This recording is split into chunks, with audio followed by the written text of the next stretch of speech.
Vous recherchez un rail de guidage, mais vous ne savez pas lequel choisir, eh bien vous êtes tombé sur la bonne vidéo, car c'est ce qu'on va voir aujourd'hui dans ce top 3, ce comparatif des meilleurs rails de guidage qu'on peut retrouver sur le marché.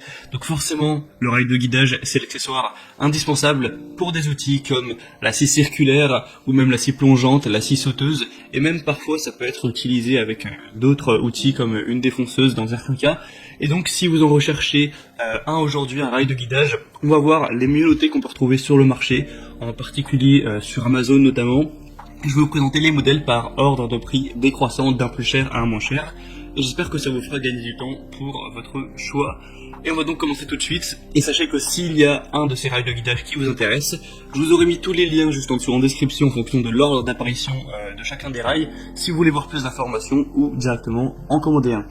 On va donc commencer tout de suite avec le premier qui sera le Wolfcraft 69 13000 FKS 145 rail de guidage pour scie circulaire argentée avec une taille de 145 x 24,2 x 5 cm, des assez bonnes évaluations avec 4,2 étoiles sur 5, c'est un peu moins de 500, et donc c'est pour des scies circulaires électriques courantes avec une profondeur de coupe qui ira de 40 à 70 mm, et un diamètre de la lame qui ira de 130 à 200 mm, donc à voir si c'est compatible pour vous ces données-là.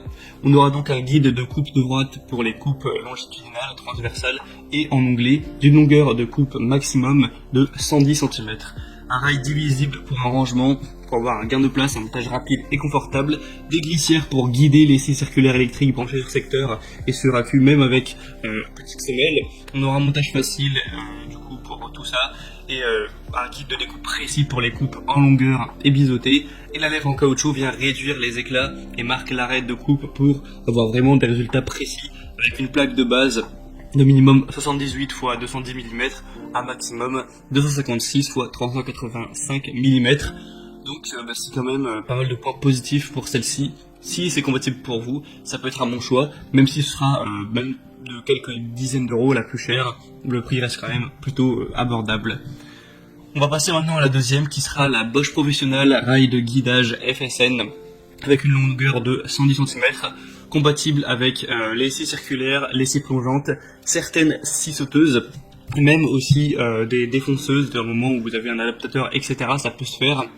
On aura donc ce rail de guidage de haute qualité avec une bonne compatibilité pour un guidage précis avec tous les outils électroportatifs pour lesquels il sera conçu, une maîtrise absolue grâce aux bandes de caoutchouc antidérapantes facilement interchangeables et donc à la protection anti-éclat. Vous pourrez bénéficier d'une stabilité parfaite avec l'élément de liaison FSN VEL pour l'extension, qui permet une connexion rapide et solide entre deux rails de guidage si jamais vous voulez en ajouter plusieurs. Et donc celle-ci aura des très bonnes évaluations avec 4,6 étoiles sur 5, donc c'est vraiment excellent, c'est quand même bien mieux que celle avant. Et en plus il y a beaucoup d'évaluations, il y en a plus de 1600, donc c'est vraiment un point très positif. Et en plus de tout ça, elle est nettement moins chère que la première présentée. Donc moi, c'est celle que je vous recommande en priorité. Et on termine avec la Makita, qui aura un prix un peu plus bas, des très bonnes évaluations, même excellentes encore une fois, la 4,7 étoiles sur 5, c'est un peu moins de 500. On aura une longueur assez importante de quand même 150 cm, sera compatible avec bien sûr des scies plongeantes. On aura des performances innovantes, c'est vraiment du matériel qui est durable. Et donc celle-ci, après, il n'y a pas non plus énormément de détails en plus, mais si vous connaissez très probablement cette marque Makita qui en général est quand même de bonne qualité, et les évolutions sont là pour le prouver. En plus c'est le modèle le moins cher, donc si vous avez plutôt un petit budget, ça peut être le bon choix. Voilà, c'était donc tout pour ce petit comparatif des meilleurs rails de guidage qu'on peut retrouver sur le marché. Donc s'il y a un de ces rails de guidage qui vous intéresse, vous pourrez voir plus d'informations en passant par les liens juste en dessous en description pour voir les prix, voir plus d'infos, voir